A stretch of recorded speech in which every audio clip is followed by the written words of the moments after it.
Hi friends, तो आज हम लोग शुरू करने जा रहे हैं क्लास 8 का साइंस और इसका अध्याय 1 है फसल उत्पादन एवं प्रबंधन। देखो, इससे पहले हम लोगों ने 13 प्रश्नों के उत्तर कर लिए और इसमें हम लोग 14 से करेंगे। तो चलो शुरू करते हैं। लेकिन तुम लोग अगर कॉपी कलम साथ में नहीं लेके बैठे हो तो प्लीज लेके बैठ जाओ और नोट कर लेना, ठीक है।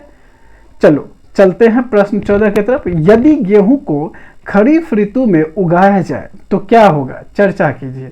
उत्तर है, गेहूं एक रबी फसल है, इसे शीत ऋतु में उगाया जाता है। खरीफ ऋतु जून से सितंबर तक होती है। इस समय में वर्षा काफी अधिक मात्रा में होती है, इसीलिए इसे वर्षा ऋतु भी कहते हैं। यदि गेहूं को इस समय उगाया जाए तो गेहूं के पौधे अधिक मात्रा में पानी मिलने की वजह से सड़कर खराब हो जाएंगे और फसल बर्बाद हो जाएगा। देखो, क्वेश्चन भी आसान है और इसका उत्तर भी उतना ही आसान है कि यदि गेहूं को खरीफ ऋतु में उगाया जाए तो क्या होगा। देखो, गेहूं रबी फसल है और खरीफ ऋतु में अगर उगाएगा तो उस समय क्या होता है कि बारिश ज़्यादा होती है, पानी ज़्यादा पड़ते रहता है और गेहूं को उतना ज़्यादा पानी नहीं चाहिए जितना उस समय पानी बारिश होती है। अगर खरीफ ऋतु में गेहूं को उगाया जाता है तो क्या होगा कि इतना पानी ज़्यादा पड़ेगा कि इसका फसल बर्बाद हो जाएगा। क्यों? क्योंकि इस फसल को उतना पानी नहीं चाहिए। खरीफ ऋतु में जो है ना, ज़्यादातर क्या धान की खेती होती है, क्योंकि धान को बहुत ज़्यादा पानी की आवश्यकता होती है, ठीक है। तो इसीलिए अगर गेहूं को खरीफ ऋतु में उगाया जाएगा तो क्या हो जाएगा, फसल बर्बाद हो जाएगा बहुत ज़्यादा पानी की वजह से, ठीक है।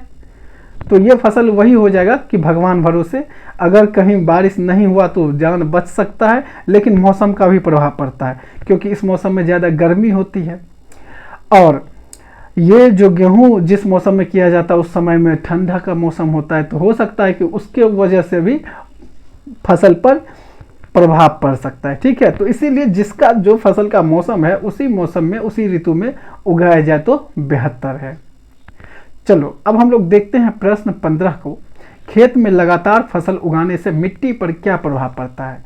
उत्तर, खेत में लगातार फसल उगाने से मिट्टी में कुछ पोषक तत्वों की कमी हो जाती है जिससे उसकी उर्वरता भी कम हो जाती है। यही कारण है कि खेत में लगातार फसल नहीं उगानी चाहिए और खेत को कुछ समय के लिए पड़ती छोड़ देना चाहिए। एक अन्य तरीका फसल चक्रण है। इसमें किसान एक फसल के बाद दूसरी किस्म के फसल उगाते हैं जिससे मिट्टी में नाइट्रोजन का पुनः पूरण होता रहता है। देखो, प्रश्न है कि खेत में लगातार फसल उगाने से मिट्टी पर प्रभाव पड़ता है। क्या प्रभाव पड़ता है? तो जब हम किसी खेत में एक ही तरह का बार बार फसल उगाते रहते हैं तो क्या होता है कि उसका उर्वरा शक्ति नष्ट हो जाता है, खत्म हो जाता है। अब फिर क्या होगा कि एक समय ऐसा आएगा कि उसमें हम फसल बोएंगे, बीज बोएंगे, लेकिन फसल होगा ही नहीं अच्छा, ठीक है। तो इसीलिए बोलता है या तो उसका उर्वरा शक्ति पुनः आए वापस, उसके लिए तुम क्या करो कि कुछ समय खेत को छोड़ दो, परती छोड़ दो ऐसे ही, ठीक है। या दूसरा तरीका है कि अगर बार बार खेती कर रहे हो तो फसल को बदल के करो। यानी इस बार गेहूं की हो, फिर कि उस बार दलहन की खेती कर दो, फिर मक्का की खेती कर दो, फिर गेहूं की खेती कर दो, फिर धान की खेती कर दो। तो इस तरह से फसल को जो है ना बदल कर करते रहोगे तो उसमें उर्वरा शक्ति अपना बना रहेगा, तो फिर कोई दिक्कत नहीं है। तो ये था हमारा आज का वीडियो। फिर हम लोग मिलते हैं नेक्स्ट वीडियो में। तब तक के लिए टाटा, बाय बाय।